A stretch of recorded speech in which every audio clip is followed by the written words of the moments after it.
calendar year around the idea of publicatory practices in architecture. I'm James Graham. I'm the Director of Publications here at Columbia. And the Publications Office is, I would say, completely involved on both sides of the question of publicatory practice. We're thinking somewhat academically about the ways that publications participate in the work of architectural thought. On the one hand, and then on the other, we're active participants in producing the kind of flood of media that comes out of architecture schools like this one. So perhaps the most obvious truism that I could say to start here is that publications have come to no longer just be representations of architecture in the old kind of promotional formats of monographs, trade journals, catalogs, etc., but actual proper sites of architectural work itself. And I think it's fair to say that more and more architects, designers, and thinkers are looking to publications not just as a way of disseminating their work, but of activating and producing that work in a kind of printed space. So publications have allowed people to think about constructing different kinds of architectural knowledge, experiment in new architectural media, and articulate a kind of spatial politics by expanding the audience for architectural thinking. So it's this latter idea that we're hoping to look at some today. This series is meant to explore and question that perhaps too easy conflation of publication and publics, and to come to terms with what exactly publications do when they begin to circulate, what other forms they take on, and what kind of limits and efficacy they confront when they try to deal with their sort of architectural and urban urgencies of their moments. So in our last session with Luke Bowman, Jeanette Kim, and Georgine Theodore, we looked at the problem from the vantage point of contemporary practice, reading between the pages, as it were, to borrow Luke Bowman's phrase, of some of the prevailing formats that architects are working in at this very moment. And today we're encountering a larger historical sweep, and we have a brilliant set of scholars here to help us think about some of these questions. So we're going to move in chronological order, beginning with Samuel Johnson, who will be talking about a figure near and dear to my own heart, Elizitsky and the practice of photomontage under the first Soviet 5-year plan, as the title was, although perhaps only a small part of that 5 years. Sam is at this very minute finishing up his PhD in art history up at Harvard University, where he works with Maria Guff, one of my beloved figures. Then we'll move a generation forward to the countercultural 1960s, as Simon Sadler takes us through some of the literary bent of hippie modernism. Simon teaches architectural and urban history at UC Davis. You, of course, know him from his books on the Situationists, on Archigram, and might have read some of his writing on California modernism. I particularly liked the Steve Jobs piece in Places. And then finally, we're going to think about the development politics of present-day New York with Meredith TenHoor, a friend of the school, who will be presenting on the Fulton Mall in Brooklyn as it intersects with a number of pressing problems of urban life today. She teaches at Pratt. She's a member of the Aggregate Architectural History Collaborative, where she and Jonathan Massey recently edited the really interesting and really important dossier of texts on Black Lives Matter. And then after the presentations, we will move to the conversation pit, where we'll be joined with Felicity Scott, our very own Felicity Scott, to offer a brief response, and then we will open it up for conversation with this august group of assembled participants in the school. So join me in welcoming Sam Johnson.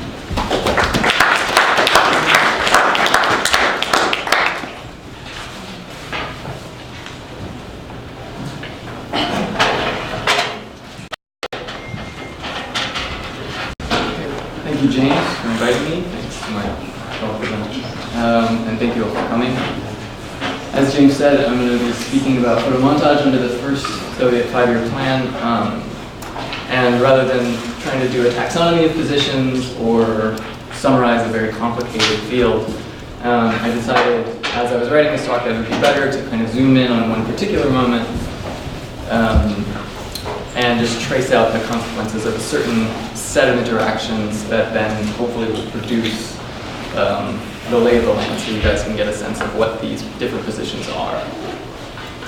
For those of you who don't know, the Soviet 5-year plan is just what it sounds like, a 5-year planned economic structure that the Soviet Union started using beginning around 1928, only formally adopted in 1929, where they basically shifted over from a mixed state-run and private for-profit economy into a solely state-run economy. So this is just the kind of background of the social situation that we're talking about.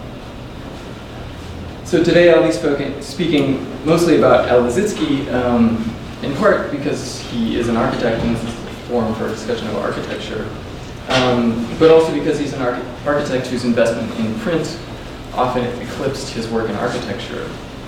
This becomes clear with Lissitzky's first published statement, which ran in a Vitebsk weekly in August 1919 to attract students to his recently opened studios of print and architecture.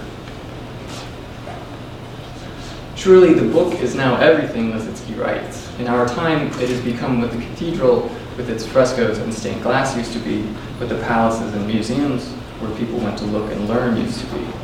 The book has become the monument of the present, but in contrast to the old monumental art, it itself goes to the people and does not stand like a cathedral in one place. It's a work not in one copy, not a unique object for the enjoyment of the but thousands and thousands of identical originals, end quote. So, as many of you probably will pick up on, this is Lissitzky embroidering on Victor Hugo, the famous pronouncement that the book will kill the building, which I'm sure you guys have probably all heard countless times.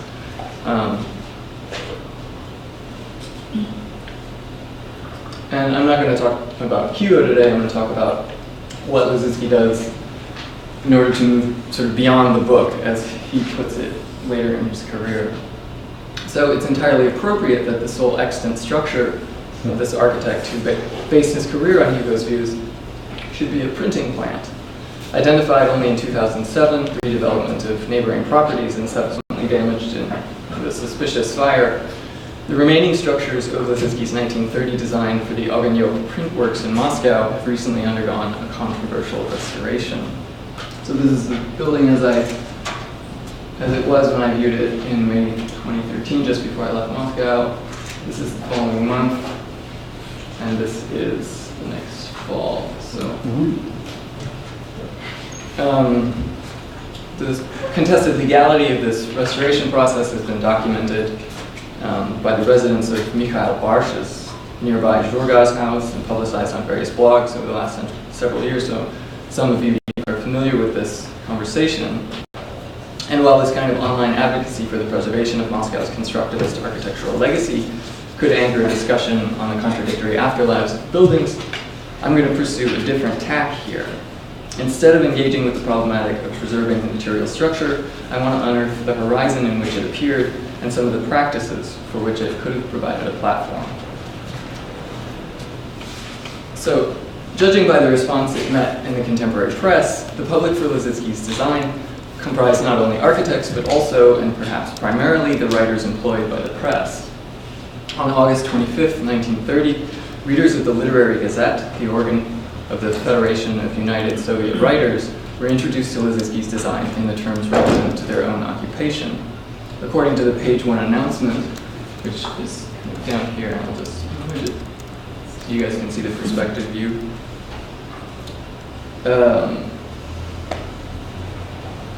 The circulation of Ogonyok, this pioneering photo-illustrated weekly produced at the plant, was expected to double within the next 5 years. Furthermore, the new printworks was to play a key part in transforming Ogonyok's facilities into the central printing base for the issue of illustrated mass periodical literature, with production targeted to reach 1.5 billion page impressions per year. These decisions seem to have been made rather later, and it's unlikely that the design published here was ever intended to house such high-volume production. Only on July 19th had Lissitzky received word that, quote, it's now going to be a printing works for 24 periodicals. So in fact, a new design has to be made, but the foundations have already been started, end quote. Of course, to the Literary Gazette's audience of writers, whether Lissitzky could, quote, rescue anything of my design mattered less than the commitment to growth and modernization in the publishing industry signaled by the structure's increased workload.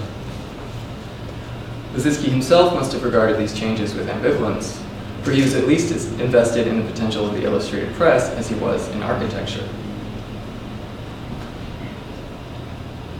He may have endorsed Hugo's claim that the book will kill the building, but in his 1927 essay, Our Book, do you think I can just close this? Yeah. In his 1927 essay, Our Book, Lizitzky also recognized that, quote, the cinema and the illustrated weekly have triumphed, partly because, quote, it's the great masses, the semi-literate masses, who have become the audience. The precipitous growth of this audience not only complicated Lizitzky's Ogonyok design, it also led to a crisis within Soviet publishing. According to an August 17, 1930 report by the head of the state press, only half of the available editorial staff and press workers could suitably meet the demands of the new audience. To cope with this shortage of skilled workers, between 7 and 10 new colleges and technical schools were set to open in 1931, added to the Moscow Polygraphics Institute that opened in 1930. This last was in fact not a new organization, but a remnant of the recently dismantled Art and Architecture Institute for Khutmas that still occupied the institution's old address. I don't know if this is something like, maybe say, third one? Yeah. Here? That'll stop now. Great. So as a noted designer and former Khutmas professor, Lizitzky was active in the Moscow Polygraphics Institute when his Ogonyok building broke ground, which is to say he was organizing in the field of production that his building was intended to support. In a talk he gave there on April 8, 1931, Lizitzky proposed that the institute should include an experimental design center based on the proposition that, quote, we now make a book that we construct like a film. His proposal was not purely aesthetic, but had consequences for the division of labor within the publishing world as well. So, a heavily edited summary of Lizitzky's talk was published under the title Do Not Separate Form from Content in the April 1931 issue of the journal Brigade of Artists. The cover I show here because Lizitzky designed it, and I'll spend a little bit of time talking about it in a moment. But first I want to talk about the content of his lecture. And I'll base my discussion not on the published summary, but on a remarkable 50-page transcript of the event preserved in the Nikolai Kharchev papers. The transcript not only records Lizitzky's position in greater detail, it also includes a prepared response by his former student, the graphic designer Solomon Tellingater, and sort of a little bit of controversy in the audience discussion afterwards. So rather than summarize Lizitzky's wide-ranging talk, I'll instead concentrate on this pivotal section where he makes two main points. First, Lizitzky wants to define the kind of image-based semi-literacy that he referred to in 1927. And second, he roots this hybrid reading in a gap created by the division of labor in publishing. I'll just read this long section. Formerly, the book, if I may put it this way, was built for reading, for the ear. In the very beginning, the book was a rarity, and indeed, people were semi-literate and the book was usually read aloud. Now this situation has changed, and the process of hearing the book has turned into a process of scanning the book. That is, the book has become a unity of acoustics and optics.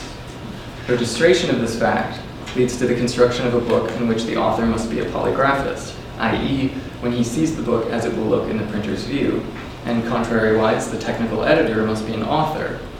That is, he can present material with which the author of the book wants to relate a particular thing so that the reader receives a determinate impression. And from this, we get a new book. More and more, one meets with examples of what I'm talking about in the illustrated journals. Often in the weeklies, the caption becomes, as it were, the illustration of the image. In a journal, a shop worker is pictured, and beneath him there's a small caption. This is the presentation of a certain kind of content. It's the sum of image and caption. So Lizitzky's montage for the cover of Brigade of Artists exemplifies this co-presentation of image and caption. And I'll turn to the image shortly, but for a moment I want to stay with Lizitzky's talk. What he's suggesting in this long passage is that the hybrid literacy of the audience can be located within the division of labor and publishing, and that this division, the same division, is figured graphically in montage. Montage thus shows us the effect of his existing relations and serves as a means of transforming them. This will be done, Lizitzky suggests, by merging the skills of author and technical editor, a position that we would probably just call photo editor today, and by empowering the emergent figure of the photo reporter. Amateur production is not just a slogan, but has deep content, as it continues. A specialist is great for workflow, but moves an outside person to the fore. If I may introduce just one more example, contemporary photography. In the last 3 to 4 years, photography has made a great stride forward. And all of this was created not by specialists, but by amateur photographers. In the field of design, it can be shown how in polygraphic development, the achievements of separate individuals perceived externally have been distorted, and at the same time, how invention from below will always be the labor of a certain field. So Lissitzky's anti-specialist rhetoric is typical of the intensified class struggle that accompanied the introduction of the planned economy. Ever since the conviction of 49 bourgeois specialists of industrial sabotage in the Shakti trial of 1928, let's take this down. One of the chief aims of the party had been cultivating its own red specialists. Here Lissitzky is adapting the party's political rhetoric to the conditions of the publishing world, aligning the new type of authorship that he hopes will emerge within the Polygraphics Institute's experimental branch with the ideal type of the red specialist. It's this theme that Solomon Tellengatter takes up in his response, linking Lissitzky's remarks to the audience's own struggles. As we know from Diane Kenker's study of Soviet printers, with the introduction of the planned economy, the endemic 20% unemployment within the profession gave way to a sudden demand for skilled printers. With projections calling for 40,000 new workers by 1932, printers were suddenly in a position of power. But with the memory of rationalization campaigns during previous leaner years still fresh in their minds, Tellengatter stresses the distance between Lissitzky's position and the, quote, hygiene of vision advocated by Moholy-Nagy, an approach that he's quick to point out has been misappropriated by managers who were seeking to increase productivity through standardization and, quote, neutral design.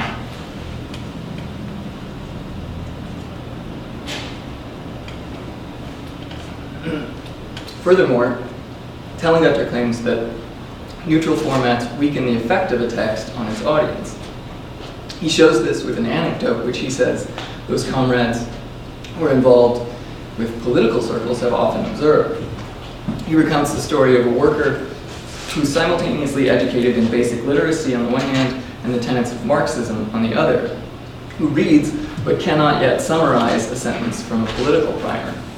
Quote, obviously too much attention was expended on the mechanics of reading, while he failed to penetrate the content, end quote. Tellengatter concludes decisively, telling his audience, have no doubt, if the necessary places in that sentence had been activated, he could have engraved it in his memory, end quote. This interpretation of montage promised empowerment and creative control for the audience's anxieties. Although Lissitzky's rhetoric of invention from below was fully in line with official discourse, some members of the audience were quick to point out that the presumed equality of authorial and editorial roles could not apply if the author were, say, a member of the party's central committee, the Politburo, or even Stalin himself. The immediate source of this anxiety was, as one audience member quickly pointed out, the resolution on poster agitation and propaganda issued by the Central Committee 3 weeks prior. After the discovery that anti-Soviet posters had been printed on the state's own presses, all poster production was now to be directly overseen by the Central Committee itself. So to some members of the audience, Lissitzky's call for experimentation, whether affirmative or not, would put printers on a slippery slope towards dissidence. But Lissitzky himself was quick to correct this interpretation, pointing out that, quote, really I propose something else. So when he designed the cover for this issue of Brigade of Artists in which his talk appeared, he took pains to prevent this misinterpretation by openly affirming his support of the 5-year plan.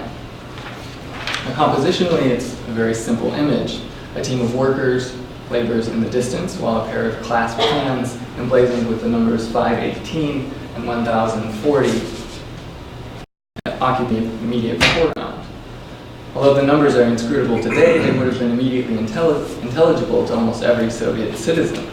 On April 1st, Pravda's page 1 headline blared, "We're entering the second quarter of the decisive year of the 5-year plan. In Bolshevik tempo, let's achieve the timely launch of 518 new factories. Let's build 1,040 machine tractor stations. Let's expand the construction of state and collective farms." The hands to which these plan targets correspond, left and right of one body, interpolate the viewer's own body as the supporting arms of the plan, offering a potent demonstration of the total content of image and caption that Lissitzky described in his talk. Joining abstract plan targets into an embodied unity, the double signification of the hands activates the foreground-background relation of the image, enlisting the viewer in a gesture that cheers the workers who fulfill the targets. Or, when read the other way around, it's the targets themselves that applaud the labor fulfilling. But this praise of planning can also be read in terms of the experimental authorship Lissitzky advocated in his talk. For the cover's background image is not an image of labor plain and simple, but a still from Dziga Veritov's 1928 film, The 11th Year, and its gesture of approbation and endorsement of Veritov's practice. I'm just going to run this in the background so you guys can see. For Veritov, a research-based shooting plan had become the principal means of circumventing the script and its traditional narrative structure. And while this practice garnered little attention in Veritov's short newsreels, it sparked controversy as he moved into the uncharted territory of the feature-length documentary. After a heated disagreement with the head of Sovkino over what were seen as excessive costs for one such film, Veritov refused to submit a script for his long-running Man with the Movie Camera project and was promptly fired from the studio. The 11th Year signaled the filmmaker's success in working on his own terms outside of Sovkino at the all-Ukrainian Photo Film Directorate, where he would not submit a script until 1933. This he did with the caveat that the script forced him to, quote, renounce visuals, sound, the mutual interaction of montage phrases, all developed visually and orally, linking together into an idea without the help of intertitles and words, end quote. Of course, there are intertitles here, but Veritov claimed that the 11th Year had been conceived and constructed without them, added later. And they would, in fact, disappear completely in his Man with a Movie Camera project the following year. So, for Lissitzky, I'm suggesting that these nonverbal features made Veritov's work paradigmatic in the search for a bond with a semi-literate audience, a mass audience, that led to the restructuring of the Soviet press. But none of this operates outside the framework of the 5-year plan. Not only do the hands in Lissitzky's montage belong to a cinema goer cheering the screen, they also show the plan targets of the revolution's 14th year, celebrating the accumulated labor of its 11th, Veritov's included. This recuperation of Veritov's production within the framework of the plan is not without significance. Lissitzky was fully aware of the role in Sovkino's attempts to control costs on Veritov's productions. He knew that experimentation was expensive, but he also felt strongly that funding it was not wasteful, and that a new audience could not be reached without a few false starts. It's on this note that Lissitzky brings his lecture to a close, insisting that, quote, new suggestions are rarely accepted by everyone immediately. In order to create the world's cheapest automobile, Ford spent hundreds of thousands of dollars on tests, end quote. Interestingly, the published version of Lissitzky's talk goes further than the manuscript on this point, recalling his frustration with the shifting requirements of his Ognev print works. Quote, every invention must be tested. For experiments, a special printing plant would be necessary, end quote. When he first learned of these changes to his Ognev building, Lissitzky had jokingly suggested to his wife that, quote, maybe I will write to the newspaper, please don't accuse me of the death of my design, end quote. His continuing activity in the field of print was, I suggest, one way of working for the kind of print works and the kind of activity in print that he wanted to see. This project was far from being Lissitzky's alone. The same issue of Brigade of Artists, in which his talk appeared, announced the arrival of the famous German photomonteur John Hartfield, who would himself address the Polygraphics Institute just a few months later. Taking notes in the audience at Hartfield's talk was the Soviet photomonteur Gustav Klutzes, who records that Hartfield, quote, feels that it is neither necessary nor desirable to take photographs himself. One can be a good photomonteur without having a command of photography, and vice versa, end quote. Among Hartfield's commissions, one from Moscow was a special issue of the large format photo illustrated journal USSR in Construction, devoted to the Soviet oil industry.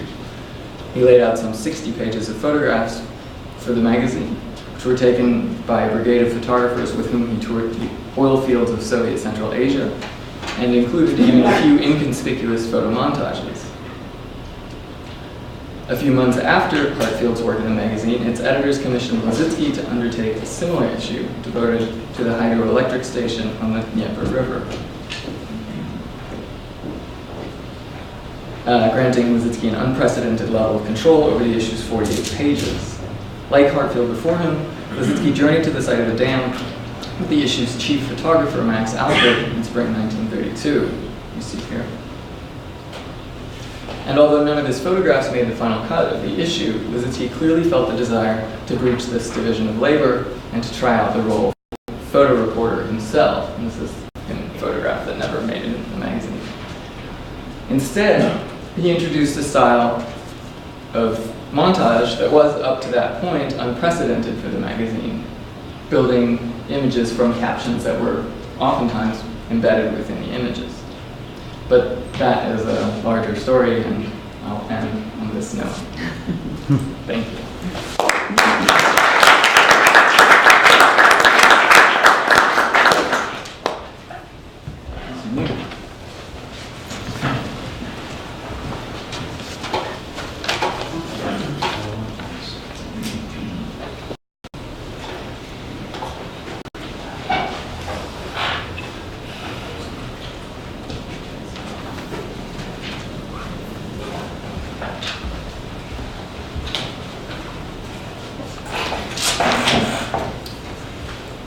What a great pleasure to be here. Thank you very much. Thank you to James for the invitation. Thank you for coming. Thanks to my fellow presenters and attendees, and to Felicity for the response. I have to work fast there. How do you do that? Okay then, so I've got a small subject today. James suggested I talk a little bit about the Whole Earth catalogue, but I realise I've got some sort of ambitious back of the envelope theorising about the way that design hangs together through discourse and its production, on which comments are welcome, as long as they're not too hard. It sort of follows Sam's talk as well. I guess I'm talking about a constructivism, but without a state. So, how do I move? No?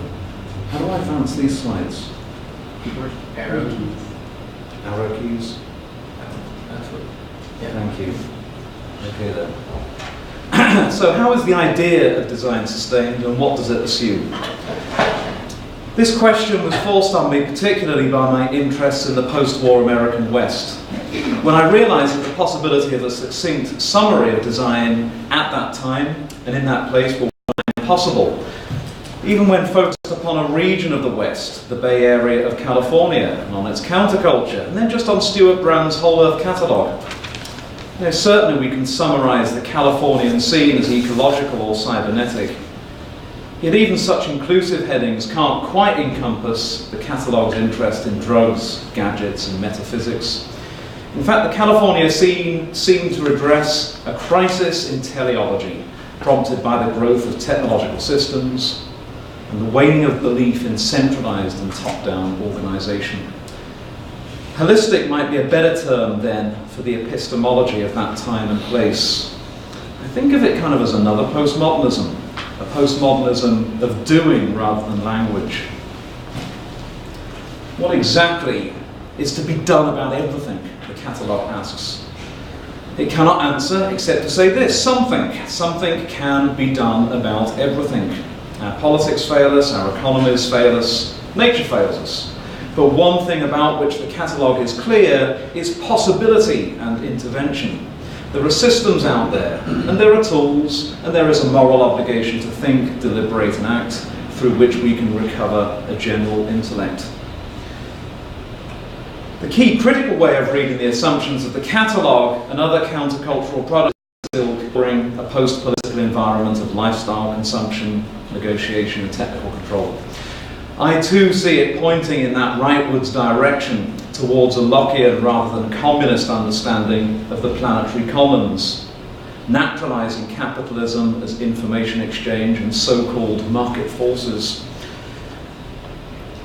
But I also see in it a potentially leftward trajectory, naturalizing mutualism. The radical liberalism of the late 1960s and early 1970s, potentially libertarian and neoliberal and libertarian socialist, was rhizomatic. That old analogy, of course, which I'm borrowing from Deleuze and Guattari, readers of the Whole Earth Catalogue's mentor, Gregory Bateson, who were in turn read by Hart and Negri. I can't tell you anything about this, it's just near my hotel. And as I was walking past it, I thought, look, there it is, that little icon again of domes meaning something. It was by drawing upon that sense of rhizomatic possibility, I wonder, that the meta-idea of design itself, of possibility, agency, change, redemption, not only survived but flourished during the long 1970s, whereas we might have expected it to die as trust in rationalism and the state waned, and markets were instated as the medium for human affairs. During this period, I suggest the idea of design was reorganized around immanence, around the possibility that the potential for design is inherent to the world's social, built, natural, technological and intellectual systems, ready to be tapped by the citizen designer, citizen maker, citizen entrepreneur. Old machine age motifs of collective mechanical will and large capital, for instance, were replaced in the pages of the catalogue by motifs of affordable single operator tools. Teleology was replaced by opportunity. LSD, explained architect Neil Smith in the 1966 Progressive Architecture article on the drug's effects, switched him onto, quote, a more flexible, existential or ontological design process. LSD, the article explained, was a tool which might allow architects to visualize complexity, things in themselves, and the centrality of the human to the built environment. Manfredo Tafura's caution at the time that socialism must precede the possibility of utopianism has kind of been flipped in the ensuing 4 decades. Design can instead stake out the possibility for change, be the education of designers, or formation of micro-political actions by design theory. Continually identifying design as a state of mind and as a means of change, rather than as a means of reproduction, required extensive discourse, because empirically it is so hard to prove the effectiveness of design in instigating change. But anyway, what is change? From what to what?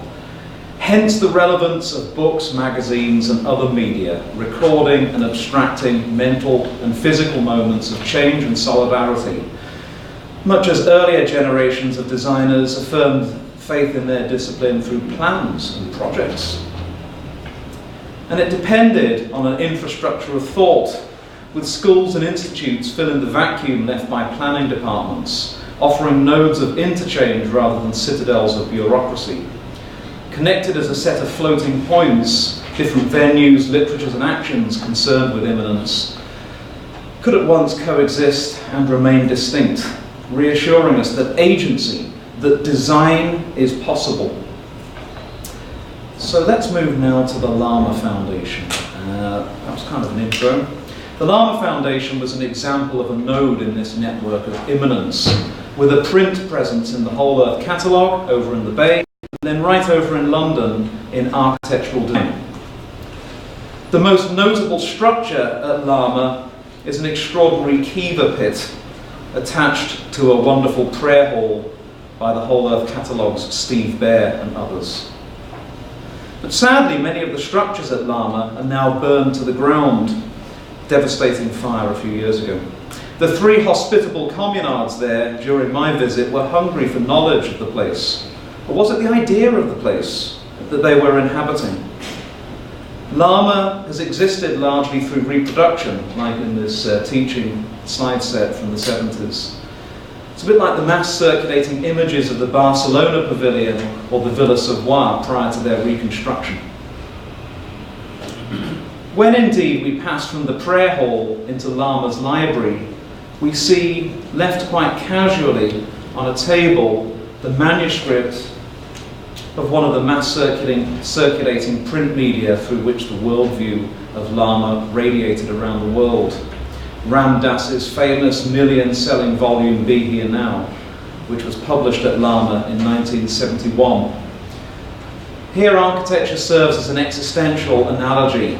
The Buddhist temple of Borobudur providing a frontispiece, the cover image invoking the most basic architectural experience of sitting down, as being analogous to finding pattern in an ordered world. When Lama was asked to contribute to architectural design in 1971, most of the article was dedicated not to architecture, as we might expect, but to an exposition of the relationship of the settlement to the land, like some new version of ley lines, or as a mystical revision of Patrick Geddes' seminal valley section diagram of organic human-to-land relationships. The very tradition of town planning founded by Geddes was at core ontological, exploring the interaction of community and work. What is being restored at Lama is the intuition of what the world wants to be, the core ontology of environmental design prior to its bureaucratic enforcement. Following the demise of the state, the moribund condition of which was agreed by radicals to the left and radicals to the right in the 1970s, the relation of people to the world would, it was hoped, become more direct.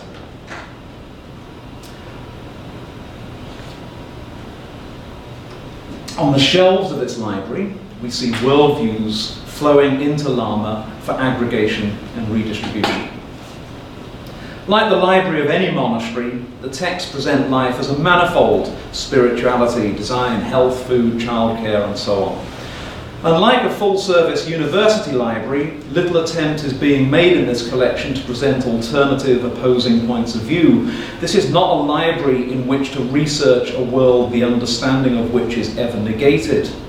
It is instead a therapeutic library, like its architecture, presenting the world as though it was already complete, an imminent order awaiting only our attending and our being and our energy.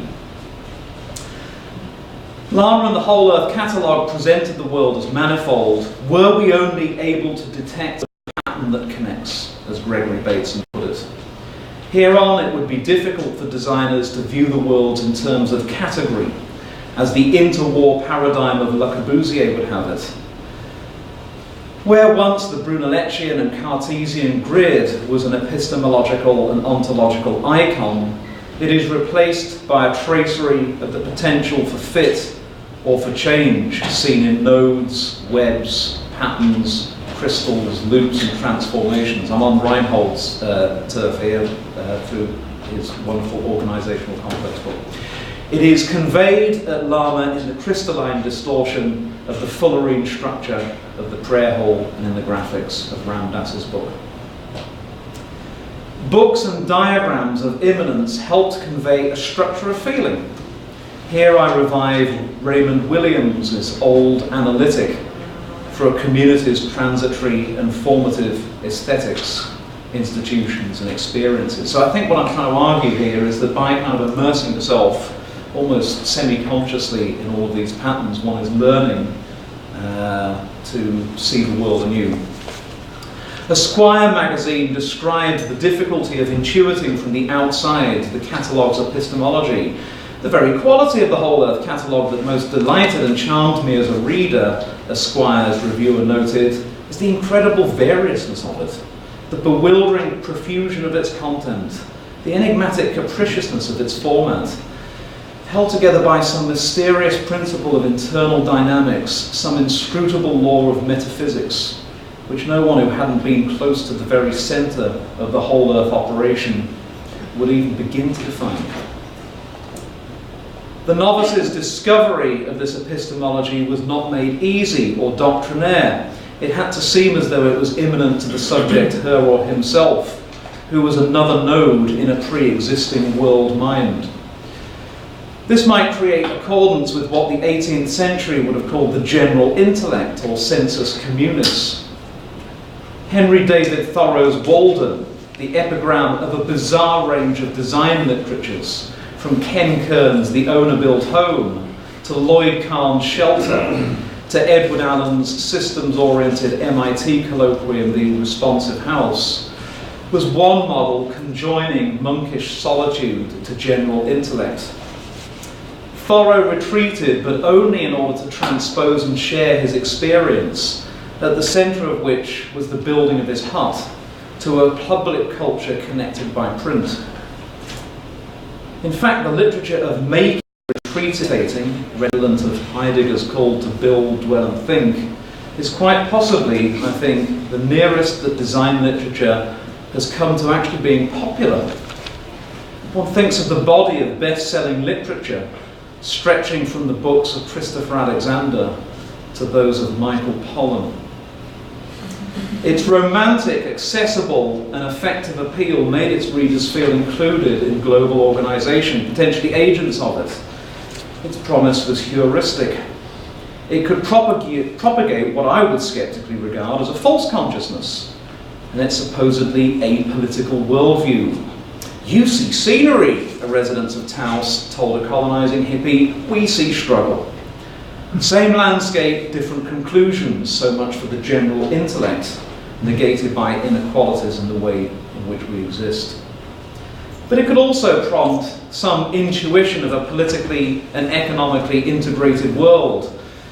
After writing up the building of his hut in a place of my own, for instance, Pollan's next book, in 2006, introduced mass audiences to the politics of food as the omnivore's dilemma. The objective of this culture of immanence was to deepen consciousness. So according to what modern mind? The design mind, once drawing, I guess, on Hegel, transposed surprisingly seamlessly to this new epistemological regime. Much like the German idealist from which Stuart Brand's and Buckminster Fuller's American transcendentalism was descended, this is a world in which, as Brand put it in the catalogue, we are as gods and may as well get good at it. As in German idealism, mind again meets matter, but the protagonist of historical change will no longer be the urban working class, as it was for Marx and Engels, but the geographically and party politically non-aligned activist. Holism would be driven not by the negation of the old totality, but by the affirmation of the immanent. Thought would not roam an ideological superstructure supported by an economic base, but would be in constant contact with matter and energy through evolutionary and ecological science, and critical path analysis, and cybernetics and faith. Mind would not crystallize to the great man of history, nor as the political apparatus of the state, that's what I'm trying to summarize in this slide, but would act bottom up and inside out, concordant with a world in which the sanity of society is codependent upon the sanity of Lake Erie, as Gregory Bateson memorably put it. Holism found in nature less a thing to be overcome, the Hegelian and Marxist view, and more our partner in life on Earth. Commenting on the celebrated pictures of the whole Earth that he curated for the covers of the Whole Earth catalogue, Stuart Brand simply notes, "We can't put it together, it is together." And with this new mind, the shape of time itself shifts from the linear to the synchronous. Hegelian time progressed toward the sublimation of all contradictions, sometime in the future. Holistic time would be a long now, to borrow a term later instituted by Brand's Circle, and evocative of the presentness of a masculine altered state, describing the evolutionary pull away from entropy. If Marxism showed that the break in our communal contiguity was the fault of private property, holism claimed that it was due to the breaking of circuits of communication. The designer, whoever or whatever she, he, or it is, would resign from the role of visionary to become the intermediary, the diviner of pattern and process, already signalled in Charles Eames's motto that you see there on the left, "Eventually everything connects." Here it is presented courtesy of the exquisite Eamesian and Fullerene iconography that Facebook uses to communicate its design values in-house, as we can see on the right. Within the habitus of design, everything indeed does connect. The Eameses were former employers of catalogue design consultant Gordon Ashby, as my Berkeley colleague Greg Castillo is now researching. Marx deferred detailed design of the future to the makers of socialism, but holism prototyped the future in the here and now as part of the great effort and the great game of life. This new design imaginary urged intercession, extrapolating a web-like node-to-node reach into the world that could be hacked. That's me, actually, there. Through handmade, I'm teaching it. Through handmade shingles, computer code, logistical chains, agriculture, and occupation. Sort of like Deleuzian plateaus at the end of the Hegelian Royal Road. That's all I've got, folks. Thank you very much.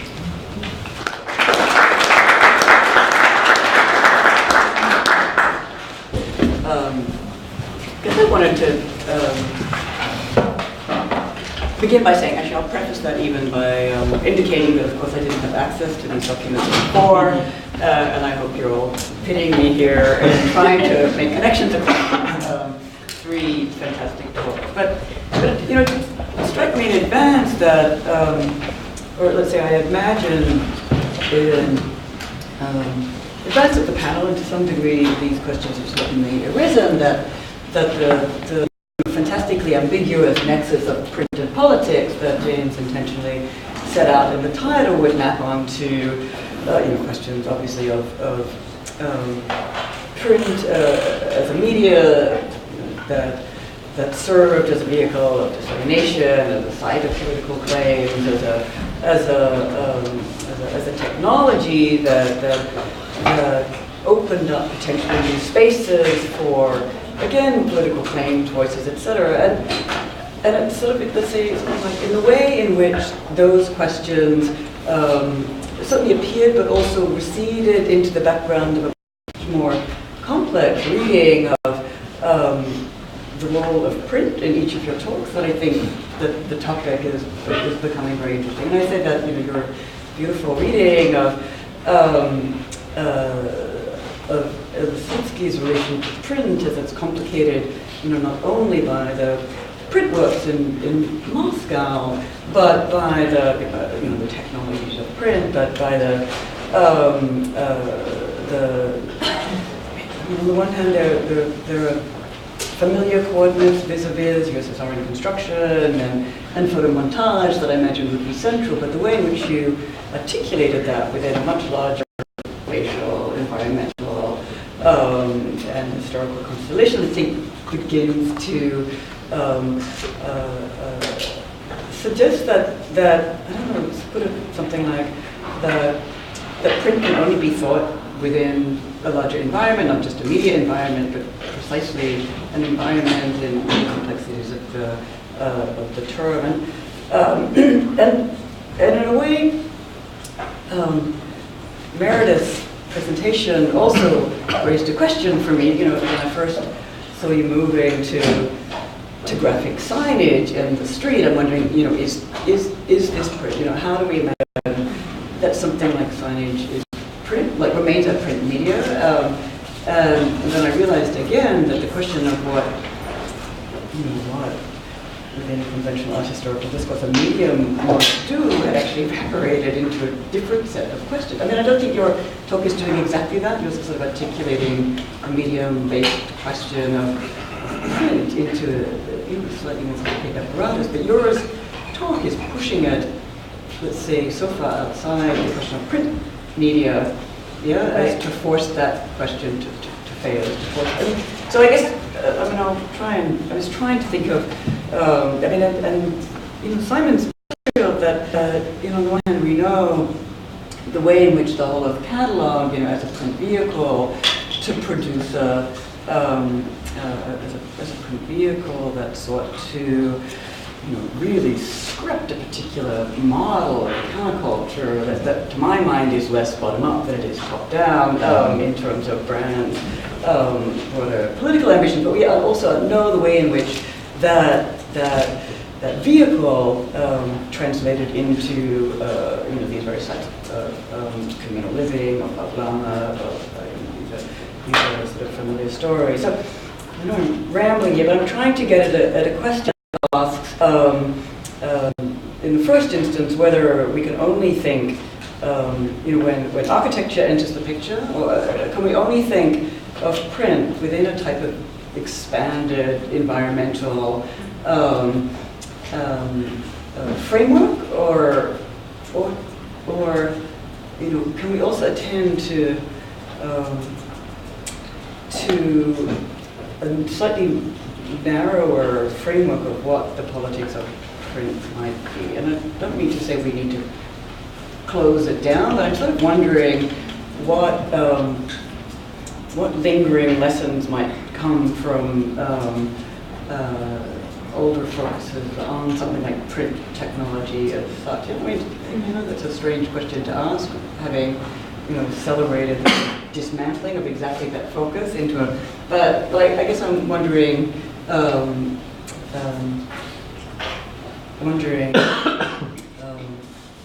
if some of the questions that might at some point seem like archaisms within the discourse might re-enter to complicate this very quick expansion from print into sort of larger environmental work.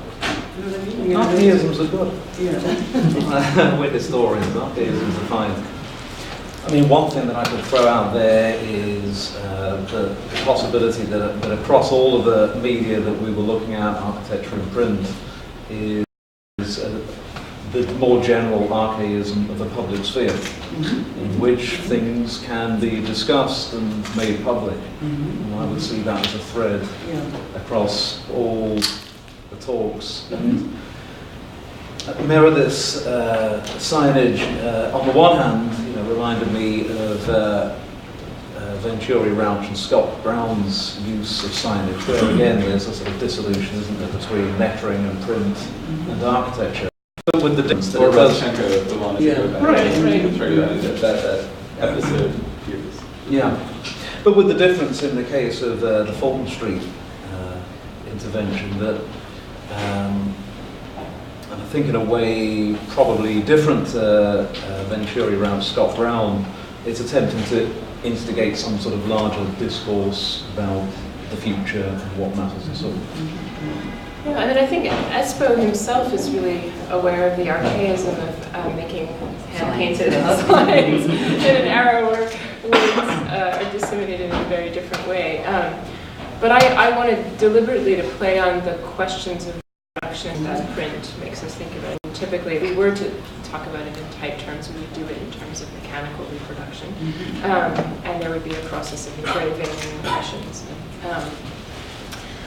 Impression making. So in some ways, like almost the printing that was on the ground and Lee Harris Pomeroy's designs for me stood against the kind of handmade printing in Espo's work, where what he's really trying to do is to take, actually an idea borrowed from your period, about translating the voice of the people quite seriously and make focus on the representational aspects of printing. So it was actually fascinating to me that he wasn't doing that through kind of traditional print means. And James had also, when you were talking before this, had also said, yeah, well, there's that funny contrast between like that hand lettering and the power of that form of print, which circulates on Instagram, and I didn't say that, but it does. But it's geared towards a certain digital reproducibility already in its imaging of that space. Right. So it's that marriage of the hand painting and the digital that we also see in the Facebook ads that that circulate as well. So, anyways, that I think because of what Simon has said about the disappearance of the public sphere and the kinds of ways in which that's been challenged. I would maintain that we pay attention to the archaisms of print, but turn our eye towards a kind of expanded practice of printing to look for clues about how critique might register within that public field. Because I have a hard time trying to untangle how critique can work in this ever-accelerating set of development conditions that I look at in that work. That's why the title was Printing Race. I mean, literally, that we're trying to write at the speed of change, and we can't. Let me just say one, maybe just to jump in and fine-tune my question a little bit. So if print within the historical context of the historical avant-garde was conceived as a mass media, obviously, and articulated with a certain configuration and mass subject, and as a political subject, print media in a more contemporary sense. I mean, Brand's whole catalog is somewhat an anomaly to what I'm saying because of its phenomenal success as a network building structure and the sort of unanticipated scale of its sales, taking it from being supposedly a vehicle of an alternative culture to selling 2 million copies or even by 4 years later. But print media in a more contemporary sense, as a type of archism, addresses itself to much smaller audiences, with the exception of a newspaper. But if one thinks of the type of typical challenges to putting books in print, they're always like, well, they'll only reach a limited audience, or something like this. Yeah, that print media now sort of stands almost as an opportunity to produce various forms of counter-public sphere, or some type of small intervention into. It's no longer, again, with the exception of newspapers, but even print-based newspapers is an open one.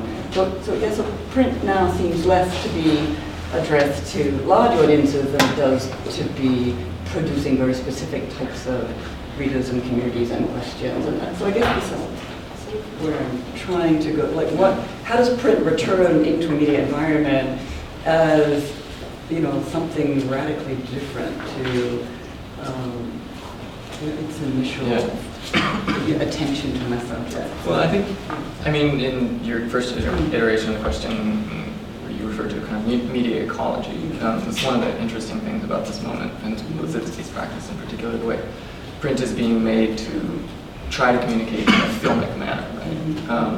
And this tension emerges between what you could call like a normative sense of print, right? The sense in which we're alphabetized literate subjects, and that's the way we process things, versus the much more kind of, I don't want to say popular, but certainly more widely legible and photographic media or various digital information, and digital kind of image-based media right now. There's a tension between those two, right? This kind of like instant legibility and then the kind of normative idea of sort of like rational subject, a critical subject, right? They don't line, and print in some ways has to cater to this broader, let's say less critical sometimes, situation at the same time that it reasserts itself as the normative bound.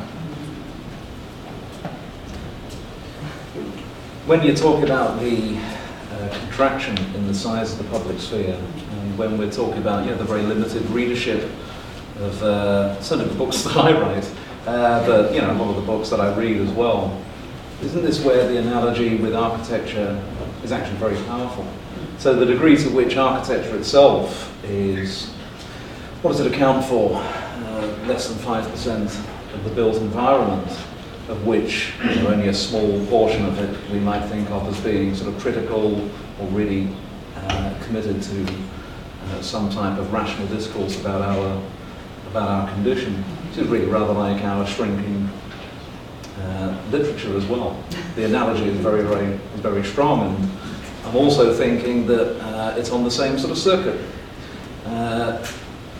Possibly a shrinking intelligentsia meeting in a shrinking part of the university that is not wholly committed to the neoliberal project, meeting in the shrinking number of coffee shops in the public sphere that is not owned by Starbucks, reading a shrinking number of books that are not being pushed out just to read. Well, I guess my point was, it was less supposed to be a type of lament for the shrinking of print-based media than it was to be understanding the sort of more specific role that it's going to play in a technological environment that is radically transformed from industrial printmaking to other forms of disseminating political concerns. I mean, including street writing, and so it was less a question of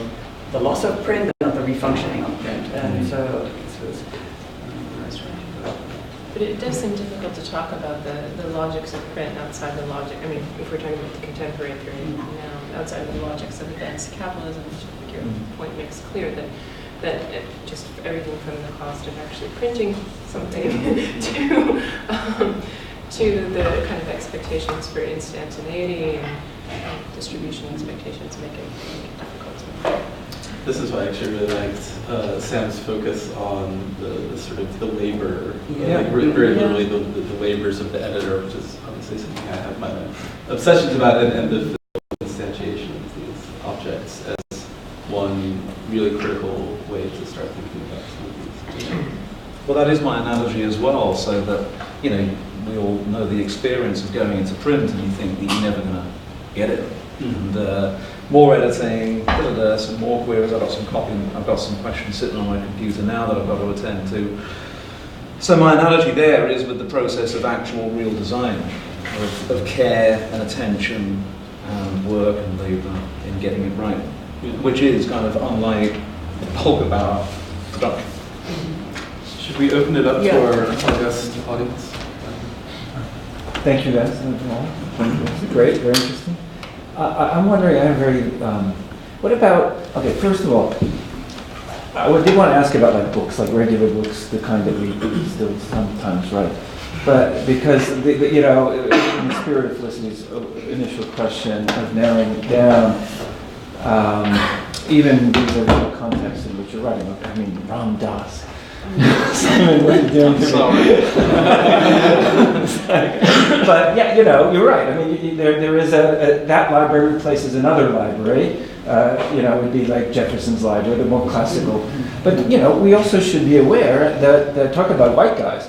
This thing that we're lamenting, the sort of crumbling public sphere, was an instrument, was the machine by which, the enslaved persons who built that library were kept downstairs in Monticello. So, and in fact, the very interesting figure in this respect, I must say, it cuts across. I've always thought the sort of Buckminster Fuller of his age, but is Franklin. The avatar, the very, often cited sort of very, jack of all trades of the public sphere and of print culture. And so then you get the Lissitzky, kind of figure who mirrors aspects of this. What is Franklin doing is printing money. The Soviet problem is precisely to do with the transformation of the money economy, including the means of circulation as well as production. And so it seems to me there's a sort of a form of scholarship, let's say, that in a way you're eliciting, and then changes maybe squeezing out a little bit from us all, that may ask us to return to some extent to our, in a sense, frameworks, perhaps out of the urgency of current concerns, or perhaps, in order to attend to certain blind spots or overdetermination, such as the fetishization, this sort of forgetting that Franklin was also the arch capitalist that Max Weber acknowledged when he recognized him also, by the way, as a sort of avatar for the Protestant ethic. The other side, the religious side, the Ram Dass side of all of this, the Bible. So, it seems to me that the call here is also for new forms of scholarship. I think there's a way, out of this sort of two kinds of pessimistic arguments. On the one hand, lamenting the ever-shrinking kind of sphere of the intelligentsia and the kind of normative function of the public sphere, and then on the other hand, the pessimism of showing how that was always I think there's a way to show that, or to think of the original liberatory potential of print and it also being parasitic on other media in a way that's not negatively conceived, right? Thinking of print as having a wider distribution through other media and not sticking totally to the kind of thinking of the book as like a physical thing, right? Thinking of blogs and online projects like Meredith in ways that are, expanded, but ever expanding in unpredictable directions, right? And maybe with consequences that are both normative and repressive in ways that we don't yet. Yeah, I mean, it was kind of a question for me. I think that's a really great comment. The degree to which a medium-specific reading was important to you, James, because I could imagine that part of the archaeological work that we might be doing now would be reading the operations of various media against each other, but there would be also a set of ontological claims made, perhaps, about those media at the same time. And so I'm just wondering if you could say more about the stakes of print. Yeah, I mean, I guess, one of the things that I found really interesting that for me cut across the talks in a way that I liked very much, not having defined it that way. I mean, sort of beginning with Vertov's idea about using the sort of research-based filmic, like the shooting practice rather than the narrative was for him the mechanism of making his work, which is something I found really appealing. And in some sense, I felt like all of the print practices in this group, there was a sort of evasion of narrative in favor of immersion into a worldview. This is what I think you were saying about the horror catalog, that despite the sort of activeness of its sloganeering, which makes it seem on the one hand extremely didactic, that what you're saying that is really doing its work by sort of just constantly reminding you of these forms and patterns and all this. So I think what that means to me, it's not a medium nor a message, that there's something else that happens in these kinds of saturation, which of course have to do with the media themselves. And so I agree that attention to the kind of classic media theory analysis, I think, needs to be part of this project. But I liked that all of the work here was actually doing something different and looking at that kind of diffusion of content rather than a kind of content analysis. So I think that would be my position of where I think really interesting work is to be done. I welcome other responses to that. Just quickly, it does seem, I don't know whether I'm missing something, but it does seem a lot like architecture in that way. The architecture too kind of has some sort of specific didactic message and then sort of doesn't as well. Yeah. There's a quality of immersion. I think that's fair to say. I mean, I'm certainly, as somebody who's trained in architecture and not in editorial practice, I think maybe to some extent I've embodied the architect's ethos about what print might be. So maybe for me, print is also in a state of distraction, attention, as we might imagine the opposite. Other questions to get me off the hook? There's a lot of other lessons in your presentation that I guess part of what I was wondering is insofar as large scholarship on print has been pertinent to an early era, including the teens. With some of the moves that you're making, I really thought were important, not only to the labor issues and the multiple internal divisions of those labor issues across the the various components of what took place within the printing works building, but also this great move where print played back into employment questions, from the unemployment to the question of a sort of hyper empowerment, and I think there's so many the footholds that you're marking out that I think potentially have lessons for, or at least could haunt in a different way, more recent scholarship on these sorts of questions. So I guess that's why I mean to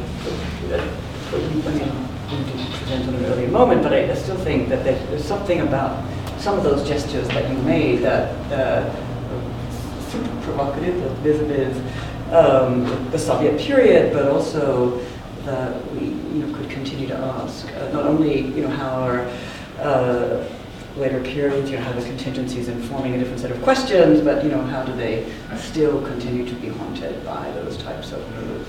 These are, for me, something that I was wondering through. Well, certainly, I mean, James can speak to this as well. Like when you're working on the Soviet material, it's like, so rich. The shortage of paper is like this ever-present thing, right? You have the strange formation of the Soviet intelligentsia, this intelligentsia without paper. So you have to deal with that stuff because, of course, like projecting that this plant is going to produce 1.5 billion page impressions. Of course, it never did, and the building was never realized on the scale that Lissitzky designed it at. It was later scaled back down by a different architect and executed only partly according to his plan. So there's, I mean, even like thinking about planning as this kind of like synonym of totality. Within the Soviet context, there's so much strange overfulfillment and underfulfillment, and these things never quite work out according to plan, which is why it's so funny that moving away from planning becomes a mode of planning, right? So, I don't know, I just thought like the questions of like the actual production of the material substrate in the Soviet context, you kind of are always faced with that, like where did this stuff actually come from, and did it actually appear? Because a lot of times it never does, even though there are reports of it having appeared. I think that fictive notion of productivity was so interesting, especially in relationship to the kind of surprise of having Simon and I both talking about how notions of design productivity actually were appropriated from architecture into print, to and from print. It was a very nice pairing that we had your period to look at as a kind of one that primed us for those expectations of productivity. So what you've just said is, I think, quite interesting, that in a way that they're always about what architecture can't do, and the kind of creation of a series of fantasies, and yet those ideas of productivity stay with us, and they produce racist doctrines about the kinds of changes that we need in the design environment that legitimate horrible police tactics. Ones that I'm very suspicious of. So it's strange to kind of see that transmutation of productivity work through the different talks that we should have done. So can I sort of pick up from that and ask a question that on the one hand hooks up with what Reinhold was saying about oppression, and also picks up with the question about method. And this is the perfect place to be asking this question on the top of every hall, which is great. So, Reinhold, you can certainly say all of these media are potentially oppressive. Architecture, print, universities. But presumably, we're kind of dialectical enough still to see that there's some sort of shuttling. I mean, of course, Brand's project is absolutely, it's more monstrous with each passing year. But we don't quite know how it's always received as well. So in terms of our method, I wonder if all of us struggle a bit in trying to sort of figure out reception. I think reception theory, have we ever done it in this discipline? And if so, have we done it in the last 20, 30 years? I'm being a little bit polemical here, but I don't know what the right method would be for trying to grapple with how our design, be that print or architecture, how it's received or how it sort of feeds back. Right. I met somebody at a conference last week who was doing it through analytics. Of course. I genuinely, what are analytics? Analytics are like processing through big data techniques, anonymous responses to things. So she had a company that was going around interviewing people about how they used buildings and measuring unquantifiable things. That's the question. It was a little bit of a facetious answer. That's good. No, but I think it is a good question. The ways in which we theorize the reception of our work and its eventual audiences, since that has been so thoroughly disturbed by the big disruptions of print that we've won. But my suspicion is that we might know less about the reception of print than we think we do as well. Sorry, to follow up on this, isn't the way that problem is usually addressed is through the problem of the legibility of the text itself and its confounding illegibility?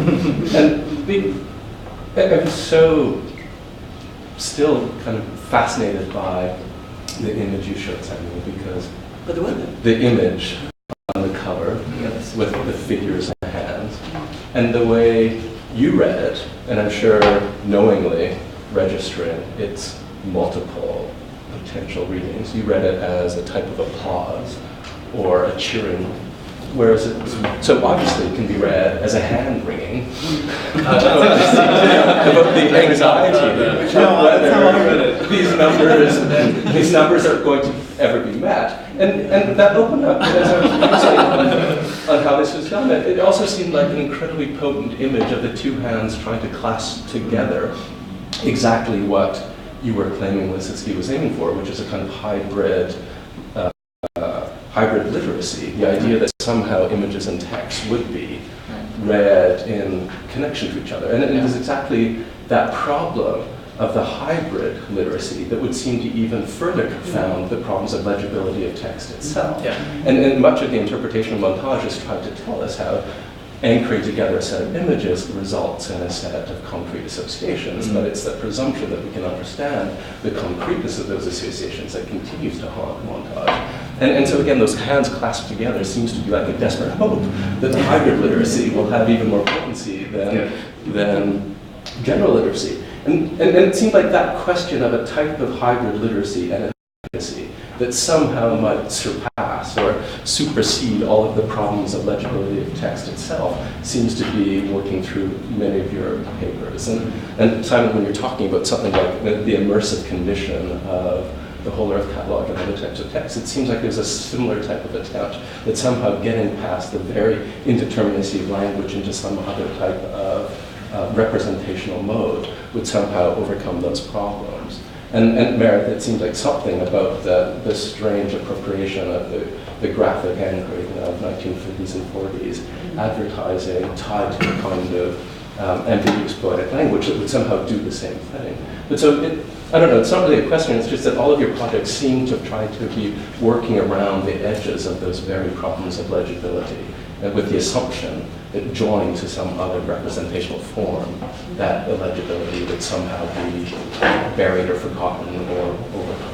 I mean, in a way, that's affect theory too. I mean, that's the I think that Rossier or someone like that who couples affect theory with a kind of understanding of the ways in which the public sphere has been so totally decimated and transformed. Might be the sort of answer, like we can't really do reception theory unless we're going to do it through analytics. And so what we get is the going around the edges, the affects of. Yeah, but affect maybe, but it's not. I kept thinking of texts like Todorov's, not textual understanding. These are very hard, scientific, technically oriented attempts to understand what a communicative channel would be. So I'm not sure affect would be the term. I'm just wondering if there's in fact the opposite, an intensely precise theorization of how, in each of your cases, how image and text come together as a communicative system. Well, I think the Legibility is maybe the wrong term for brands. I mean, not only because it's overt and avowed troping on cybernetics, but also because I think the ambiguity of precisely what this apparent collage of tools and lifestyle elements was trying to produce was the space in which he worked. So I mean, I know that's not exactly, but the question of how that was communicating, I think, is quite distinct from a conventional form of legibility in which one could read the message. I mean, I think one's precisely not supposed to be able to see through that field of information, and so I mean, maybe this is where the imminence is. That's what I was getting at. Somehow that texture pattern would supersede the problems of legibility. The reason I was asking about Franklin and all of that is that, if you think about, I don't know if they were printing money in that plant, but it'd be interesting to know. But anyway, print culture has since it became, in a sense, a problem for critical scholarship. It has been associated with both newspapers and money, and hence the reception has been done around circulation. Where this has moved, on the one hand, is towards a kind of universalism, and that's why it was and remains subject to, in other words, the newspapers tend to always be in the same language, and they speak to the same audience, and so on and so forth. which is the aspiration, or classically, of the kind of international capitalism that it's also very interesting that at that time, but end of the phase of the new economic policy, quasi-integrated into at least the European markets, and then into basically socialism in one country, that it nationalizes not just the economy but the print culture. I don't know, of course, because Lissitzky himself was so cosmopolitan and publishing in multiple languages and so on. So it seems to me that there is another tension that's at work here, in which differences are as meaningful, to speak like Basin, differences are as meaningful as the differences that make a difference. And the difference between the Communist Manifesto and Franklin's broadsheets make a difference. And that difference can be one of content and legibility in this sort of very classical sense. One of the very funny things that you get, I'm sure, into the English language, all the sort of official documentation of what was going on in the Soviet Union was printed either by these renegade publishers or presses, there's one or two here in New York, or printed in Moscow. It always says printed in Moscow, in English, in a kind of weird translation, and so on. So there is a public sphere, that's conditioned by the differences. Black nationalists were reading those things, not so much the user-friendly, hippie stuff, because something different was at stake. So it seems to me that one could differentiate. That's a little bit what I meant about the challenges to scholarship that this problem continues to pose. Even if we play the game in a very conventional way, otherwise vis-a-vis print culture. I don't know. The montage thing, I think, is also, frankly, this hegemonic readings of montage, including the structuralist ones, blocked out this question because they urged to ideology. Fine, I accept that. But they were also, a lot of this discourse, it arrives and was consolidated at the moment when the master narrative from both the defensible space crowd and the new left was that the Soviet project was the be-all and the end-all of the catastrophe of emancipatory modernity. And so as we are challenged to evaluate that, inevitably we are asked to not just write end-of-history stories all the time, because I'm saluting Simon's anxieties, I suppose. Well, I think we should maybe surrender the room because it's too... but thank you guys so much. This was really fantastic.